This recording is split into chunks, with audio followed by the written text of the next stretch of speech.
우리가 앞 시간에 여호와 하나님이 에스겔을 데리고 뜰문에 도착을 하셔서 그 뜰문 벽에 모든 곤충과 모든 짐승과 이스라엘 족속들의 우상들을 벽화로 그려놨어요. 벽화로.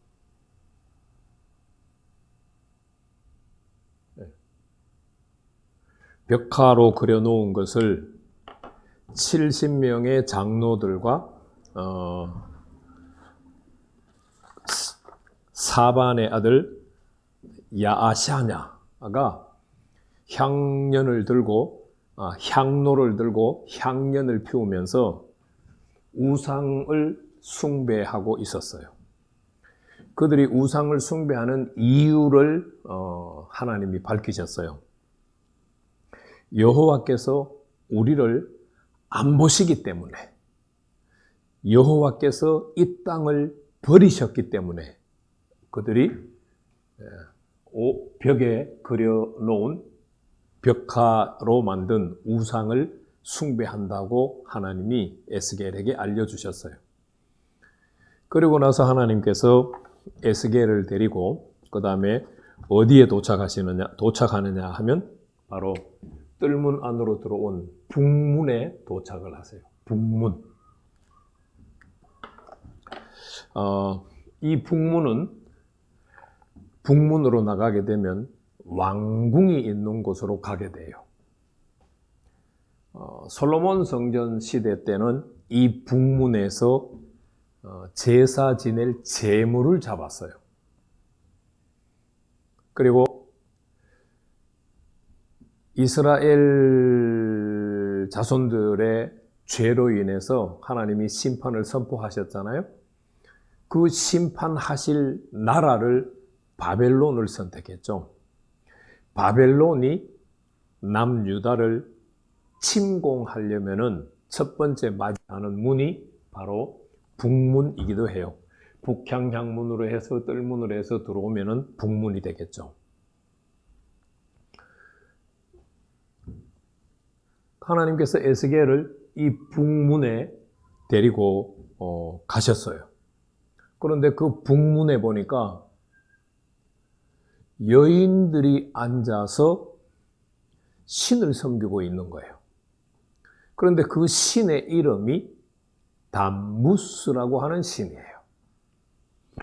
그러면서 여인들이 애곡하고 있는 거예요. 도대체 담무스는 어떤 신이냐? 어디 나라에서 섬기던 신이냐? 담무스가 어떤 신이길래 담무스를 위해서 애곡하고 있는가? 이걸 이제 우리가 살펴봐야 되겠죠. 담무스는 수메르라고 하는 문명에서 존재했던 신이에요. 수메르 문명은 메소포타미아 문명이 일어나기 전에 메소포타미아 문명이 일어났던 땅에 존재했던 문명이 수메르 문명이에요. 수메르 문명의 기원은 다양하지만 대략 BC 4000년경에서 BC 2000년 사이 그 시대에 일어났던 문명을 수메르 문명이라고 해요. 대략 BC 2000년경에 아모리 족속들이 수메르 문명을 무너뜨리고 아브라함이 살았던 갈대아 우르, 곧 고대 바벨로니아를 세웠어요. 그 고대 바벨로니아를 이제 세우면서 그 이전부터 발달했던 문명을 가리켜서 메소포타미아 문명이라고 해요. 그 수메르 지역에서 섬겼던 신이 바로 담무스예요. 그리고 신바벨로니아, 에스겔 시대에는 신바벨로니아죠. 고대 바벨로니아부터 신바벨로니아까지, 물론 그 사이에 아수르라고 하는 나라가 메소포타미아 문명에서 지배를 했었어요. 그 바벨로니아에서도 수메르에서 섬겼던 담무스 신을 이어받아가지고 섬겼어요. 그러니까 담무스 신은 수메르와 메소포타미아 문명에서 섬겼던 신이다라는 것을 우리가 알 수 있어요. 그러면은 담무스라고 하는 신은 어떤 신이냐? 식물을 주관하는 신이었어요. 우리나라는 풀들이 또 식물들이 물론 요즘은 상록수가 있죠. 침엽수가 있기는 해요.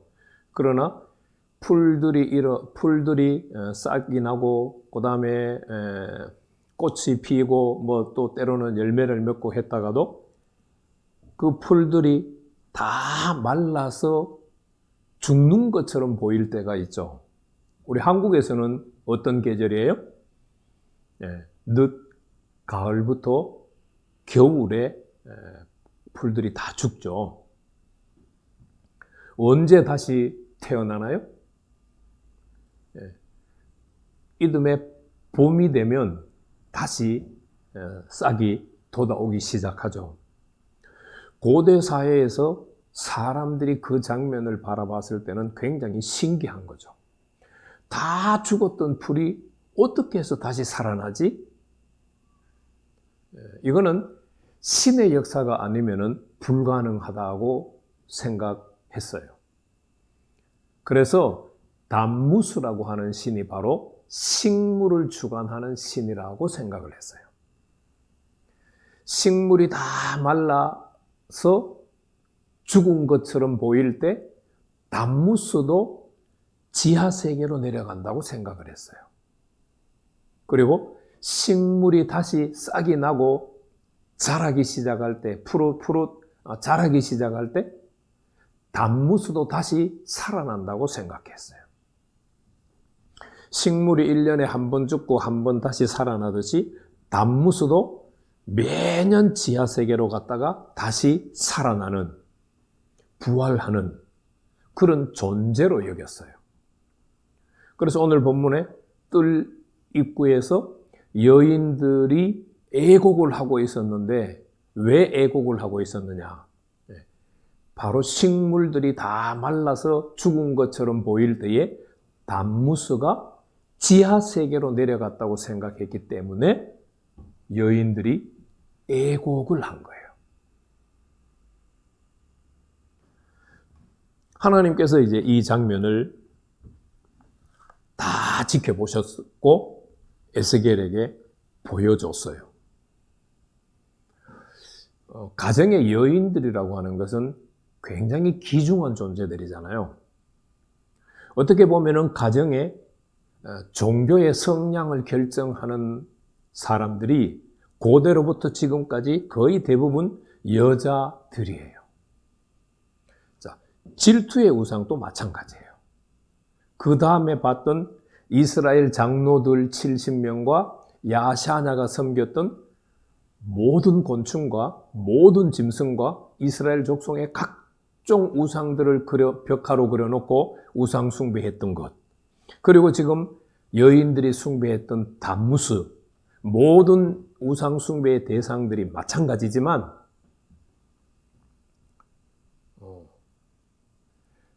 하나님의 자리에 그 우상들을 두고 섬겼잖아요.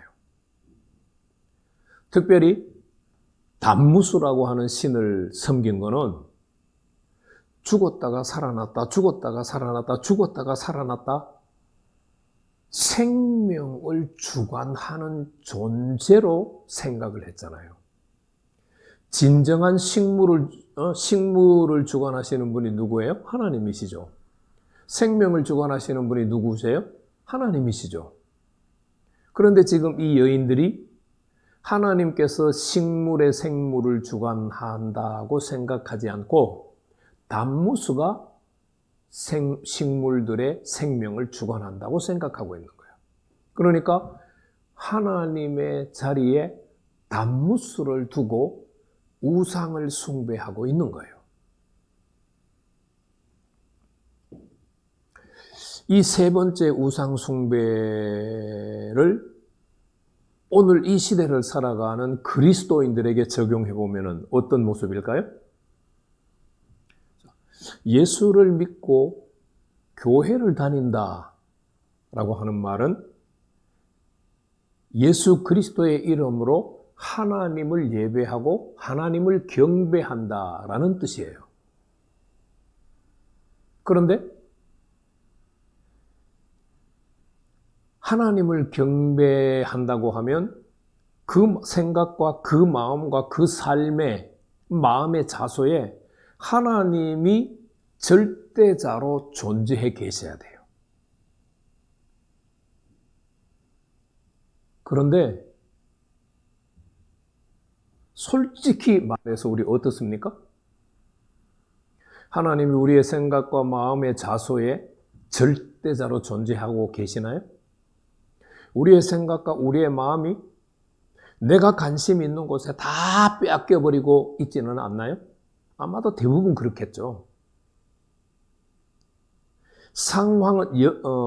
에스겔 시대의 여인들은 단무스를 섬기고 있었지만 오늘 신약 시대에 살고 있는 저와 여러분들은 우리의 생각과 우리의 마음의 자소에 하나님을 절대 주권자로 모시는 것이 아니라 내가 관심 있고 내가 사랑하고 내가 하고 싶은 많은 것들이 우리 마음에 있어요. 그것은 여인들이 단무스를 숭배하는 것과 별반 다를 바가 없어요. 오늘 이 말씀을 통해서 저와 여러분들이 내 생각에 관심이 어디가 있는가, 내 마음의 씀씀이가 어디가 있는가를 한번 살펴볼 수 있기를 바라요. 생각을 차지하고 있고 마음을 차지하고 있는 그 대상들을 하나씩 제거해낼 때 하나님이 내 생각과 내 마음의 주인이 될 수 있어요.